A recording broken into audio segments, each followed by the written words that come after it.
إلى رسوله الكريم أما بعد أعوذ بالله من الشيطان الرجيم بسم الله الرحمن الرحيم ألا إن أولياء الله لا خوف عليهم ولا هم يحزنون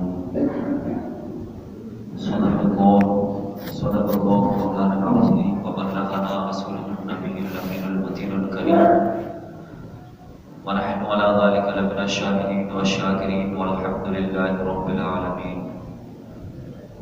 درود پاک پڑھ لیں اللهم صل على سيدنا مولانا محمد وعلى آل سيدنا مولانا محمد وآله وسلم.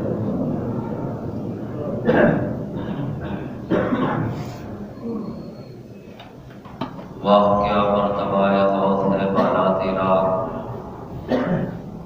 واہ کیا مرتبہ اے غوث ہے بالا تیرا، مجھے اونچوں کے سروں سے قدم آلہ تیرا.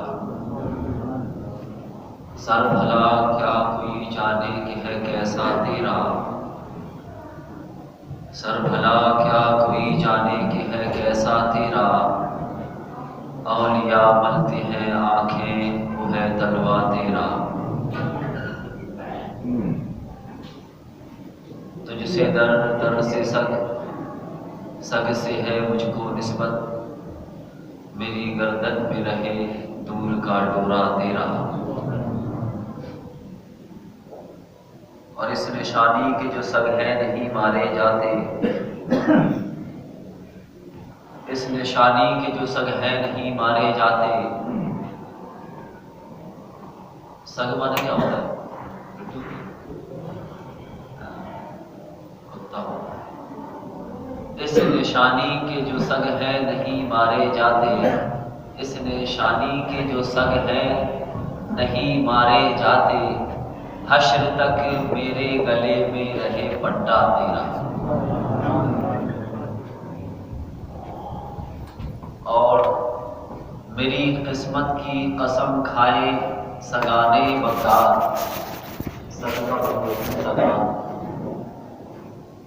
میری قسمت کی قسم کھائے سگانے بغداد، ہند میں بھی ہوں تو دیتا رہوں پہرا تیرا. حضور غوث الاعظم دستگیر جنہیں ہم پیران پیر بھی کہتے ہیں، جنہیں ہم 11ویں والے آقا کے نام سے یاد کرتے ہیں، روشن ضمیر کہتے ہیں، جن کا نام عبد القادر ہے، جن کو محی الدین بھی کہتے ہیں. خواجہ غریب نواز معین الدین، اور یہ محی الدین، محی الدین مانے دین کی مدد کرنے والے، اور محی الدین کا مطلب دین کو زندہ کرنے والے. محی مانے یہ محی مانے زندہ کرنے والا، اور معین مانے مدد کرنے والا. معین الدین، محی الدین. تو حضور غوث پاک کو محی الدین بھی کہتے ہیں. محی الدین آپ کے ناموں میں سے ایک نام ہے. آپ کو دنیا کئی طریقے سے جانتی ہے. عبد القادر، محی الدین، غوث پاک، غوث اعظم. پاک کا مطلب کیا ہوتا ہے؟ غوث پاک یا آپ کے والد ماجد حضرت ابو صالح سید محمد موسیٰ جنگی دوست، تو ان کو موسیٰ پاک. اس طریقے سے بہت سارے ناموں میں پاک کا لفظ آتا ہے، جیسے اللہ پاک، غوث پاک. لیکن دونوں کے پاک میں فرق ہے. اللہ پاک خود بخود پاک، غوث پاک اللہ پاک کی عطا سے پاک. اتنا بڑا فرق ہے دونوں میں سے. مطلب دونوں کوئی الزام دے ہی نہیں سکتا کہ ہم خدا کو بھی پاک کہہ رہے ہیں اور غوث اعظم کو بھی پاک کہہ رہے ہیں. کوئی الزام دے ہی نہیں سکتا، کیونکہ دونوں میں زمین آسمان کا فرق ہے. ایک کو ہم سبحان کہہ رہے ہیں، رب تبارک و تعالیٰ سبحان ہے، پاک ہے. کس سے؟ ہر عیب سے، ہر نقص سے، ہر کمی سے اللہ پاک ہے. ہر کمی سے اللہ پاک ہے. اور غوث پاک بھی نقص سے پاک ہیں، کمی سے پاک ہیں، کس درجے میں؟ ہم سے زیادہ پاک ہیں، آپ سے زیادہ پاک ہیں. سمجھ رہے؟ اس حیثیت سے، جس حیثیت سے اللہ تبارک و تعالیٰ پاک ہے، اس کے مقابلے میں نہیں، اس کے مقابلے میں نہیں، اس سے بہت بہت بہت کم. لیکن وہ ہمارے پورے امت کے غوث 900 سال حضور غوث پاک کو تشریف لائے ہوئے تقریباً ہو گئے. 900 سال سے لے کر اب تک جتنے بھی آئے ان تمام سے پاک، ان تمام سے پاک. اور کئی ایسے ہیں، بہتیرے ایسے ہیں جو غوث پاک کے پہلے بھی ہیں، پہلے آئے ہیں، لیکن ان سے بھی زیادہ پاک، ان سے بھی زیادہ صاف، ان سے بھی زیادہ ستھرے اور پاکیزہ. اسی لیے اعلیٰ حضرت فرماتے ہیں کہ صرف تم سے نہیں، حضور غوث پاک ان سے پہلے کے لوگوں سے بھی زیادہ پاک اور صاف ہیں.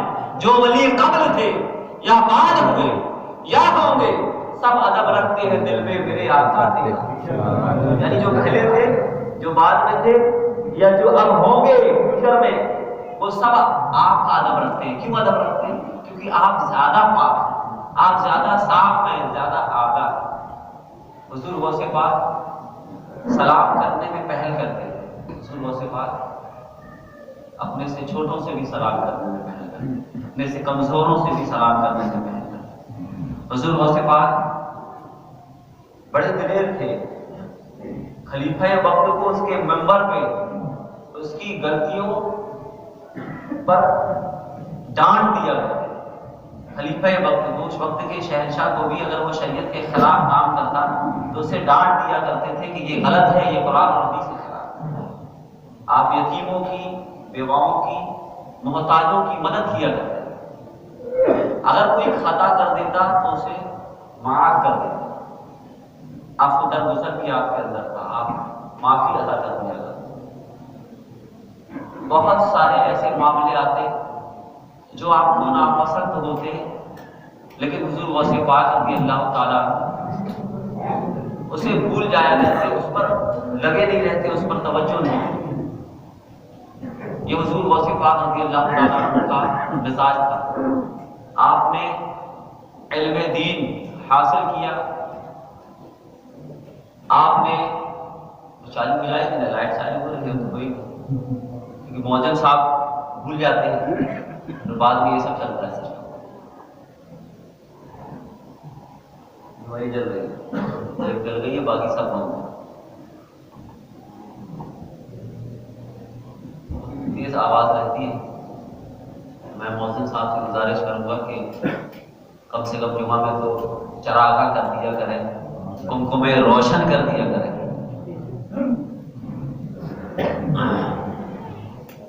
درود پاک پڑھ لیں. اللہم صلی علی سیدنا محمد وعلی آل سیدنا محمد. اور جو جس سے بلب جلتا ہے اس میں بھی لکھ کے چپکا دیں، جس سے پنکھا چلتا ہے اس میں ایپ لکھ کے چپکا دیں، تاکہ 15 بٹن دبانے کے بعد ایک تو بلب رہے، ایک بٹن دبانے کے بعد ایک بلب رہے. ٹھیک ہے، پنکھا بند کر دیں، ضرورت ہے پنکھے کی. ہاں جی، سمجھ لیجیے آپ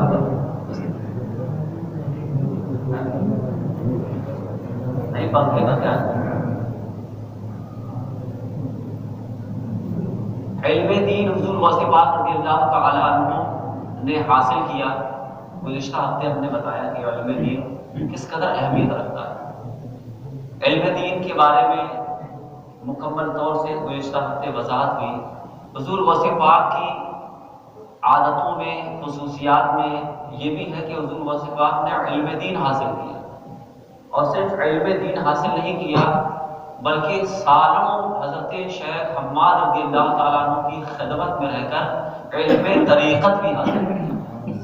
علم دین بھی آپ حاصل کر رہے ہیں، علم طریقت بھی حاصل کر رہے ہیں. آپ حضور غوث پاک کو دیکھیں کہ حضور غوث پاک رضی اللہ تعالیٰ عنہ نے اپنے قصبے میں، جیلان میں 18 سال تک علم حاصل کیا، جبکہ آپ پیدائشی ولی ہیں، آپ مادرزاد ولی ہیں، لیکن آپ علم حاصل کر رہے ہیں. حضور غوث پاک رضی اللہ تعالیٰ عنہ اپنے محلے کے مدرسے میں پڑھنے کے لیے جاتے اور بچے صف بنا کر بیٹھے رہتے. حضور غوث پاک جیسے ہی پہنچتے تو کوئی کسی ایک جگہ میں جو مرکزی جگہ ہوتی، فرشتے وہاں پر خود بخود جگہ بنا دیتے. فرشتے مطلب یہ لائن لگی ہوئی ہے، اب فرشتے جاتے ہوں گے اس طریقے سے کھسکا دیتے، حضور غوث پاک وہاں بیٹھ جاتے. بچپن کا یہ حال. حضور غوث پاک رضی اللہ تعالیٰ عنہ کا اس طریقے سے بچپن کا حضور غوث پاک رضی اللہ تعالیٰ عنہ کہیں کھیلتے، کہیں کھیلنے کے لیے نکل جاتے، اگر وہاں کوئی جانور ہوتا تو حضور غوث پاک کی طرف دیکھتا اور کہتا کہ آپ کو کسی اور مقصد کے لیے پیدا کیا گیا، آپ کا کوئی اور کام ہے، آپ کا یہ کام نہیں ہے کہ آپ یہاں وہاں گھومیں. حضور غوث پاک ابتدا میں تمام چیزیں دیکھتے تو گھبرا جاتے، ڈر جاتی سب کیا معاملہ ہے. اچھا جو جانور بولتا وہ اوروں کو سمجھ میں نہیں آتا، وہ صرف حضور غوث پاک کو سمجھ میں آتا کہ یہ کیا کہہ رہا ہے. بچوں کی عادت ہوتی ہے کہ اگر کوئی کتا اگر بیچ میں ٹہل رہا ہے تو اس کو پتھر مارنا، پریشان کرنا، یہ بچپنے کی عادت ہوتی ہے. تو ایسے ہی حضور غوث پاک رضی اللہ تعالیٰ عنہ کے بارے میں بتایا جاتا ہے کہ بہجت الاسرار شریف میں یہ واقعہ لکھا ہوا ہے کہ حضور غوث پاک رضی اللہ تعالیٰ عنہ اور ان کے دوست ایک بیل ان کے نرگے میں پھنس گیا. تو کوئی بیل کو پتھر مار رہا ہے، کوئی بیل کا کان پکڑ کے کھینچ رہا ہے، کوئی سینگ پکڑ رہا ہے، کوئی پیروں کو پکڑ رہا ہے، کوئی پونچھ پکڑ کر بیل کو پریشان کر رہا ہے. بیل یہاں بھاگ رہا ہے، وہاں بھاگ رہا ہے. حضور غوث پاک رضی اللہ تعالیٰ عنہ نے بھی اس بیل کی پونچھ کو اپنے ہاتھوں میں لے لیا. جیسے ہی بیل کی پونچھ کو ہاتھوں میں لیا، بیل نے اس طریقے سے گردن گھمائی اور حضور غوث پاک رضی اللہ تعالیٰ عنہ سے کہا اس نے کہ آپ کو اس مقصد کے لیے پیدا نہیں کیا گیا، آپ کے دوسرے کام. جیسے ہی حضور غوث پاک یہ سنتے فوراً وہاں سے اس جگہ سے ہٹ جاتے ہیں اور دوڑتے ہوئے اپنے گھر جاتے ہیں اور گھر کی چھت میں چڑھ جاتے ہیں. جیسے ہی گھر کی چھت میں چڑھتے ہیں وہ میدان عرفات میں رہنے کا دن تھا، یعنی جس وقت حاجی میدان عرفات میں رہتے ہیں اور دوسری جگہوں پر رہتے ہیں، حج کے ارکان ادا کرتے ہیں، یہ وہ دن تھا. آپ وہاں ہیں جیلان میں، مکہ کہاں ہے. آپ اپنے چھت میں جیسے ہی چڑھتے ہیں تو کیا دیکھتے ہیں کہ بالکل میدان عرفات نظر آ رہا ہے، بچپن ہے ان کو بنا اور مزدلفہ نظر آ رہا ہے اور ان کے کانوں میں آواز آ رہی ہے لبیک اللہم لبیک. یہ تلبیہ کی آواز آ رہی ہے. ڈر کے مارے گھر آئے، گھر سے چھت میں چڑھے، پھر یہاں چھت میں یہ معاملہ ہوا، پھر نیچے آ گئے. پھر حضور غوث پاک نیچے آئے، ماں کو بتایا کہ ایسا سا معاملہ ہے، ابھی بیل نے بات کیا مجھ سے اور ابھی میں چھت میں چڑھ رہا ہوں تو مجھے تلبیہ کی آواز آ رہی ہے جو مکے میں لوگ پڑھ رہے ہیں، مکے میں حجاج پڑھ رہے ہیں، وہ سینکڑوں کلومیٹر دور مجھے اس کی آوازیں سنائی دے رہی ہیں. حضور غوث پاک کی اپنی والدہ مائدہ سے عرض کرتے ہیں تو آپ کی والدہ مائدہ فرماتی ہے کہ جب تم میرے بطن میں تھے، میرے پیٹ میں تھے، تو اس وقت بھی بہت سارے ایسے معاملے میں نے دیکھے جو اس بات کی طرف اشارہ کرتے ہیں کہ تم کوئی معمولی لڑکے نہیں ہو، تم کوئی معمولی بچے نہیں ہو. تو اس طریقے سے حضور غوث پاک کی والدہ آپ کو سمجھاتے ہیں، سمجھ رہے آپ. حضور غوث پاک ولی، حضور غوث پاک کی والدہ ولی، حضور غوث پاک کے والد ولی، نانا ولی، پھوپھی ولی. حضور غوث پاک رضی اللہ تعالیٰ عنہ کا پورا گھرانہ ولی. میں تھوڑا سا آپ کو کچھ بتانا چاہتا ہوں کہ پورا اوپر سے لے کر جتنے اوپر تک جائیں تو ولی ہی ولی. اور پھر اس کے بعد ایک چیز اور ہے کہ حضور غوث پاک کی ماں حضرت امام حسین کی اولاد میں سے اور حضور غوث پاک کے والد حضرت امام حسن کی اولاد میں سے، یعنی حضرت ابو صالح موسیٰ جن کی دوست، یہ حضرت امام حسن کی اولاد میں سے. اور آپ کی والدہ ام الخیر احمد الجبار، یہ حضرت امام حسین کی اولاد میں سے. یعنی آپ کے اوپر جتنا بھی سلسلہ ہے اس میں والد والدہ نانا پھوپھی وغیرہ یہ تمام کے تمام ولی کامل، ولی بنانے والے. اور اس کے بعد اب ماں کو جب یہ تمام چیزیں بتائی تو ماں نے کہا کہ بیٹا تم ایسا کرو اور علم حاصل کرو اور دین کی سمجھ حاصل کرو. تو حضور غوث پاک رضی اللہ تعالیٰ عنہ کو 40 دینار دیے گئے. 80 دینار تھے، 80 دینار میں سے 40 دیے گئے. ایک دوسرے بھائی کے لیے تھا، ان کا نام ابو احمد عبداللہ، ان کا انتقال ہو گیا جوانی میں اور وہ والدہ کی خدمت میں رہے، وہ گھر سے باہر گئے تھے، جیلان ہی میں رہے اور جوانی ہی میں ان کا انتقال ہو گیا. کس کا؟ حضور غوث پاک کے بھائی. جب حضور غوث پاک رضی اللہ تعالیٰ عنہ کو 40 دینار دیے گئے، آپ رخصت کیے گئے، اور رخصت جب ہو رہے ہیں تو آپ کی والدہ کیا کہہ رہی ہے کہ ھذا وجہ انی لا اراه الی یوم القیامہ۔ حضور غوث پاک کے چہرے کو دیکھ کر آپ کی والدہ کیا کہہ رہی ہے کہ یہ وہ چہرہ ہے، حضور غوث پاک کے چہرے کو، کہ یہ وہ چہرہ ہے جس کو اب میں قیامت سے پہلے نہیں دیکھ پاؤں۔ اس کے بعد کیا کر رہی ہے کہ علم دین کے لیے تم بغداد چلے جاؤ۔ یعنی یہاں یہ سبق ملتا ہے کہ والدہ ماجدہ کو علم دین کی کس قدر اہمیت ہے، یہ علم تھا جس کی وجہ سے حضور غوث پاک کو پہنچایا جا رہا ہے۔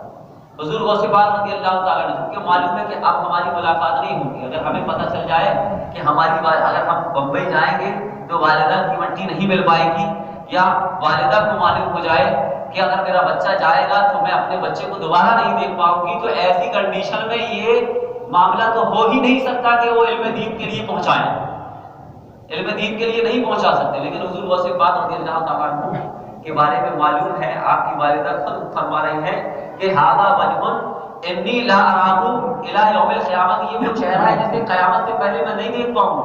اس کے بعد رخصت کر رہے ہیں، حضور غوث پاک نے اجازت دی آپ نے۔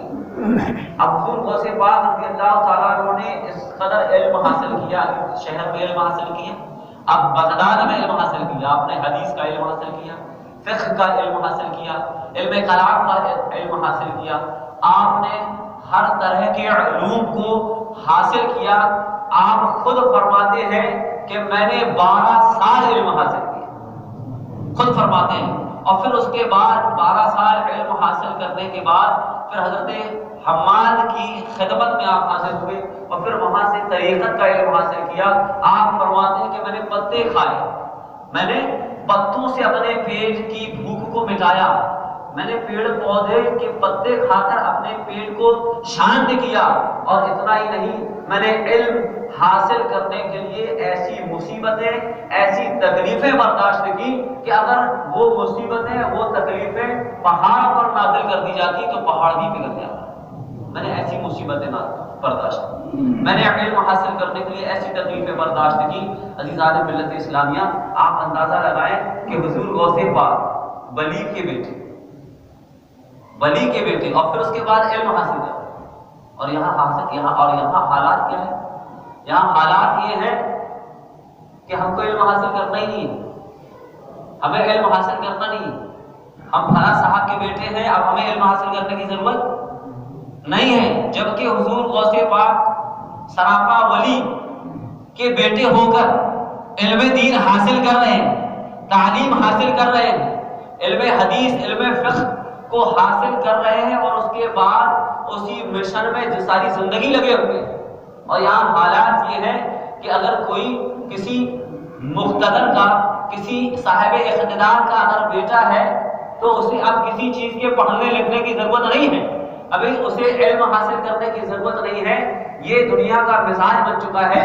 جبکہ بدرم سلطان دودھ کہ میرا باپ بادشاہ تھا تو میں بھی بادشاہ ہوں، لیکن عزیزان ملت اسلامیہ، ہمارے اسلاف سے جو ہمیں سبق ملتا ہے وہ یہ ملتا ہے کہ تم کچھ بھی ہو لیکن تمہیں علم حاصل کرنا ہے۔ حضور غوث پاک نے کیسی کیسی مصیبتیں برداشت کی اور علم دین حاصل کی۔ پھر علم دین حاصل کرنے کے بعد یہیں تک بات ختم نہیں ہو جاتی، پھر علم بانٹا۔ فجر کی نماز کے بعد علم بانٹ رہے، ظہر کی نماز کے بعد علم بانٹ رہے، مغرب کی نماز کے بعد علم بانٹ رہے، فجر کے بعد حدیث کا درس، ظہر کے بعد فقہ کا درس، مغرب کے بعد قرآن کی تفسیر بیان کی جا رہی ہے، اور پھر عشاء کے بعد درس کا سلسلہ جاری ہے۔ عشاء کے بعد درس کا سلسلہ جاری ہے۔ 70 ہزار لوگ آپ کی تقریر ایسے سنتے تھے بغیر مائک کے، پہلے والا شخص، پہلی لائن میں بیٹھنے والا شخص جیسے سنتا تھا، آخری لائن میں بھی ویسا ہی سنتا تھا۔ جب لوگوں نے آپ سے دریافت کیا کہ یہ کمال کیسے آپ کو حاصل ہوا، تو آپ خود فرماتے ہیں بہجت الاسرار میں اور بہت ساری کتابوں میں یہ واقعہ لکھا ہوا ہے کہ حضور غوث پاک رضی اللہ تعالیٰ عنہ عربی نہیں تھے، حضور غوث پاک عجمی تھے۔ عرب کے علاوہ کسی بھی ملک میں پیدا ہونے والے کو کیا کہتے ہیں؟ عجمی۔ اور جو عرب میں پیدا ہوتا ہے اس کو عربی کہتے ہیں۔ تو حضور غوث پاک عجمی تھے، پورا دین عربی میں موجود، پورا دین عربی میں اس وقت موجود تھا، اور حضور غوث پاک نے اس دین کو حاصل کیا تو اتنے بہتر انداز میں وہ تقریر نہیں کر پاتے۔ حضور غوث پاک نے خواب دیکھا کہ حضور صلی اللہ علیہ وسلم تشریف لائے اور انہوں نے فرمایا کہ اے میرے بیٹے عبد القادر، تم تقریر کیوں نہیں کرتے، تم وعظ و نصیحت کیوں نہیں کرتے؟ تو حضور غوث پاک نے اپنا عذر بیان کیا، تو حضور غوث پاک رضی اللہ تعالیٰ عنہ سے رسول کائنات صلی اللہ علیہ وسلم نے فرمایا کہ اے میرے بیٹے اپنا منہ کھولو، اور 7 مرتبہ آپ نے لعاب دہن حضور غوث پاک کے منہ میں ڈالا، اور پھر اس کی برکت یہ ہوئی، اس کا فیضان یہ ہوا کہ حضور غوث پاک رضی اللہ تعالیٰ عنہ 70 80 ہزار کے مجمع میں تقریر کرتے، پہلا شخص ویسا ہی سنتا جیسا آخری میں بیٹھا ہوا شخص سنتا۔ تو یہ در حقیقت حضور غوث پاک کے اس لعاب دہن کا فیضان ہے۔ حضور غوث پاک رضی اللہ تعالیٰ عنہ کا اختیار یہ تھا، رب کے وہ اس قدر قریبی تھے کہ ایک محفل میں 400 لوگوں کو ولایت عطا کرتے تھے، ایک محفل میں۔ یعنی ایک عام آدمی ہے، تقریر سننے کے لیے آیا ہے، آپ سے فیض حاصل کرنے کے لیے آیا ہے، ایک محفل میں 400 کو ولایت دی، 400 ولی ہو گئے سامنے جو بیٹھے۔ یہ حضور غوث پاک کو اللہ تبارک و تعالیٰ نے طاقت دی، اس طاقت کو لوگ آج اس کا ہنسی اڑائی جاتی ہے، لوگ اس کو نہیں سمجھ پاتے، جبکہ اس کی سب سے بڑی دلیل یہ ہے کہ یہ طاقت دینے والا کوئی ہے نا، کوئی ہے تو پھر کون سی بڑی بات ہے، کوئی ہے، تم کو نہیں ملی یہ طاقت، اس کی وجہ ہے، غوث پاک کو ملی یہ طاقت، اس کی وجہ ہے۔ وجہ یہ ہے کہ آپ مان لیجئے کہ کوئی شخص ہے اور آپ کی خدمت میں لگا رہتا ہے، راتوں دن آپ کے کام کرتا رہتا ہے، آپ کے گھریلو کام کو، آپ کے باہری کام کو وہ انجام دیتا رہتا ہے، اور ایک شخص ایسا ہے جو کبھی کبھی آپ سے ملاقات کرتا ہے، ایک شخص وہ ہے جو کبھی کبھی آپ سے ملاقات کرتا ہے۔ اب یہ دونوں میں سے وہ شخص جو آپ کے ہمیشہ کاموں میں لگا رہتا ہے، وہ کوئی کام آپ سے بولے گا تو آپ اس کام کو کریں گے کہ نہیں کریں گے؟ ظاہر سی بات ہے کریں گے۔ اور وہ شخص جو ہمیشہ دنیا میں لگا رہتا ہے، عیش و عشرت میں لگا رہتا ہے، کمائی میں لگا رہتا ہے اور جھوٹ میں لگا رہتا ہے، تمام قسم کی خرافات میں لگا رہتا ہے، وہ آدمی جب اس آدمی سے بولے گا کہ آپ میرا یہ کام کر دیں تو اتنی جلدی اس کا کام نہیں ہوگا جتنی جلدی اس خادم کا کام کیا جائے گا جو ہمیشہ خدمت میں لگا رہتا ہے۔ بالکل اسی طریقے سے ایک آپ ہے جو خادم ہے، ایک آپ ہے جو رب کے اتنے قریب نہیں ہے جتنے قریب غوث اعظم رب کے قریب ہیں۔ تو اب غوث اعظم رب سے کام اپنا نکلوا لیتے ہیں، اپنا کام کروا لیتے ہیں، کیوں؟ کیونکہ غوث پاک رب کے کاموں میں لگے رہتے ہیں۔ سمجھ رہے آپ؟ وہ جو 400 لوگوں کو ولایت دی، وہ ڈوبتی ہوئی ناؤ کو انہوں نے نکال دیا، وہ مردے کو زندہ کر دیا، وہ کوڑھی کو تندرست کر دیا، وہ امرس والے کو حسین و جمیل بنا دیا۔ یہ تمام کام جو حضور غوث پاک نے کیے ہیں وہ اس لیے ہو گئے کیونکہ وہ کوئی ایسی ذات ہے جس کے کام میں شب و روز لگے رہتے ہیں، اس وجہ سے ان سے یہ ہوتا ہے۔ اور ہم سے نہیں ہوتا، ہم سے اس لیے نہیں ہوتا کیونکہ ہم اس کے کام میں نہیں لگے رہتے۔ تو بالکل ایسے ہی جیسے ہم اپنے کسی قریبی کا کام اس کے بولنے پر فوراً کر دیتے ہیں، اور کوئی دور کا ہوتا ہے تو ہم نہیں کر پاتے۔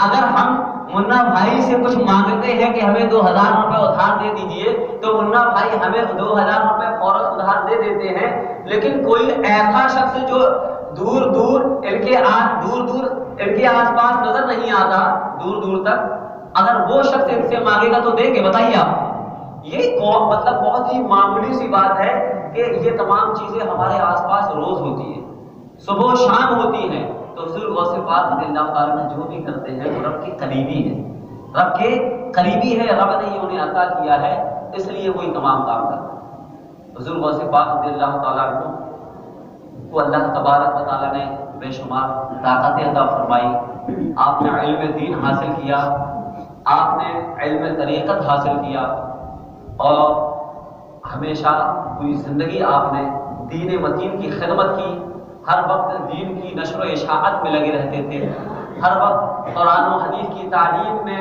مصروف رہتے تھے، اور صرف اتنا ہی نہیں، جب یہ تمام کام کر کے صبح سے جب شام ہو جاتی اور پھر رات کا جلسہ بھی ختم ہو جاتا، تو رات کی تقریر کے بعد جب تمام کے تمام مریدین، تمام کے تمام خلفاء، تمام کے تمام محبین، تمام کے تمام مومن مسلمان جب اپنے اپنے گھروں کو چلے جاتے، سب کے سب اپنے گھروں میں جا کر خواب استراحت میں بستر میں مصروف ہو جاتے اور سو جاتے، حضور غوث پاک رضی اللہ تعالیٰ عنہ اب جلسے کے بعد بھی آپ اپنے مصلی بچھاتے اور مصلی پہ بیٹھ جاتے۔ ابھی بھی آپ کا کام ختم نہیں ہوا، اب آپ مصلی پہ بیٹھ گئے، اور پھر اس کے بعد دنیا جانتی ہے کہ حضور غوث پاک کیسے مصلی میں بیٹھتے کہ اب جلسہ ختم ہو گیا اور اب مصلی میں بیٹھ گئے، اور رب کی بارگاہ میں لو لگا لی آپ نے، اور کب تک لو لگائی؟